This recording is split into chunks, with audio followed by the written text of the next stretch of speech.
I actually want one now. Honestly, I do. I would give up my MIDI-sized tower case for a smaller case. I think I might. I think I actually might. You have to consider what you would lose going down though from that size. So in mine I've got obviously the graphics card in there. What else have I got in there?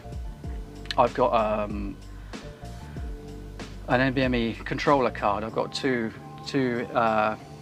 NVMe drives in RAID 0, I think.